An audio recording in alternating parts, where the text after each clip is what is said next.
Selamat pagi, salam Malaysia Madani bersama-sama saya Magdalena Depol dalam Berita Pagi Sabah edisi Sabtu 7 Oktober 2023. Program Jualan Rahmah PJR yang dilaksana di 266 lokasi seluruh negeri hingga Selasa lalu memberi manfaat kepada lebih 150,000 penduduk yang mengunjungi lokasi program. Pemangku Menteri Perdagangan Dalam Negeri dan Kos Sara Hidup, Datuk Armizan Mohamad Ali berkata, melalui program itu penduduk menikmati harga barangan keperluan harian pada kadar diskaun antara 10 hingga 30% lebih murah berbanding harga pasaran.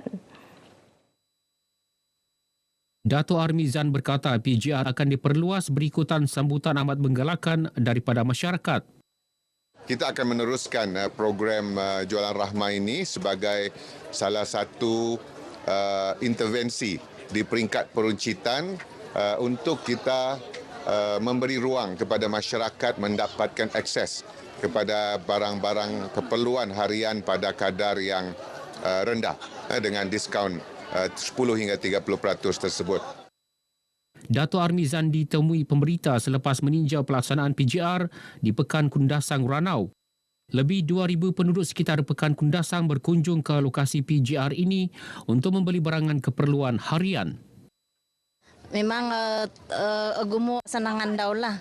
Murah mentah di gadai. Contoh megala tentalu hapodom lebih hiti inopo hapod na ringgit. Jadi memang harap kopi kesenangan lah. Tu agumo na kurang. Kurang na pa nga okor haraga. Habis harap membantu harga temurah. Harapan saya agar tiap-tiap 1 bulan adakan begini acara lah supaya orang ramai senang memilih dan boleh menjimat sedikit duit lah. Dalam perkembangan berkaitan, Dato' Armizan mengalu-alukan keputusan Shell Timur Sdn Bhd untuk menarik semula perancangan awal penutupan operasi stesen minyak mereka di Sabah, Sarawak dan wilayah Persekutuan Labuan. Keputusan itu dimaklumkan kepada KPDN melalui sepucuk surat bertarikh 3 Oktober lepas. Dato' Armizan yang juga Menteri di Jabatan Perdana Menteri Haliwal Sabah, Sarawak dan tugas-tugas khas berkata, keputusan terkini Shell itu dapat memastikan kelancaran dan keterjaminan bekalan minyak petrol dan diesel bagi penduduk di Malaysia Timur. Kita bersyukur atas keprihatinan, rundingan dan muafakat. Kita dapat menjamin pembekalan minyak, petrol dan diesel ini melalui stesen Shell ini terjamin dan tidak ada gangguan untuk masyarakat kita di peringkat peruncitan. Tambahnya, Shell juga telah memberi komitmen untuk terus terlibat membekalkan produk bekalan api berkualiti tinggi di Sabah, Sarawak dan Labuan. Ini termasuk menawarkan perkhidmatan pilihan peruncitan bukan bahan api seperti Select Shop dan Daily To Go di stesen-stesen runcit mereka. Kementerian Pelancongan Kebudayaan dan Alam Sekitar KEPKAS akan menawarkan segmen mesyuarat, insentif persidangan dan pameran MICE sebagai rangsangan kepada institusi atau organisasi perubatan antarabangsa untuk memilih Sabah sebagai destinasi pilihan MICE. Menterinya Datuk Christina Liu berkata ia adalah salah satu strategi untuk mempromosikan lagi industri pelancongan perubatan di Sabah, terutama selepas pembukaan semula sempadan antarabangsa pasca pandemik COVID-19. I would say that we have one of the best states or countries in that matter. The private hospital as well as the government public hospitals also providing a lot of medical facilities to patients. I do understand that some from Indonesia are quite popular.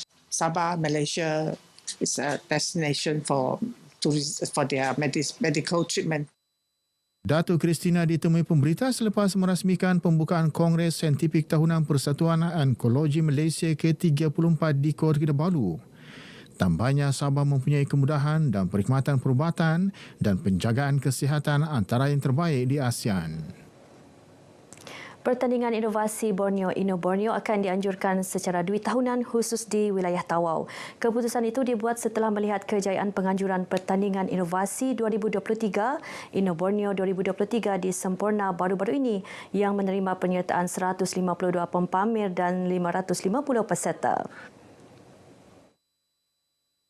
Pembantu Menteri kepada Ketua Menteri Datuk Nizam Abu Bakar Titingan berkata, pertandingan yang bertemakan inovasi melestari masyarakat madani bertujuan berkongsi pengalaman dan hasil inovasi berkaitan reka cipta dan inovasi produk fizikal dan tanpa produk agar dapat dilestarikan penggunaannya sesuai dengan pemerkasaan masyarakat madani.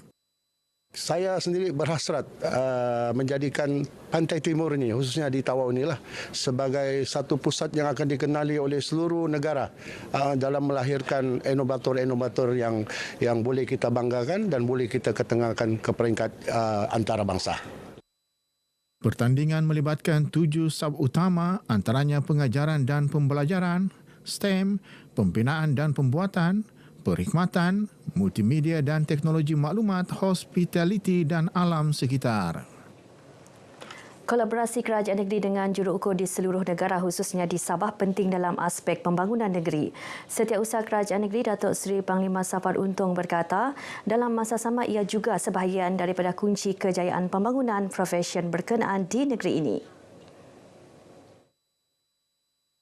Saya mengharapkan collaboration di antara kerajaan dan collaboration di antara profesion juruukur kukuh bersatu bersama-sama dalam meningkatkan profesion ini.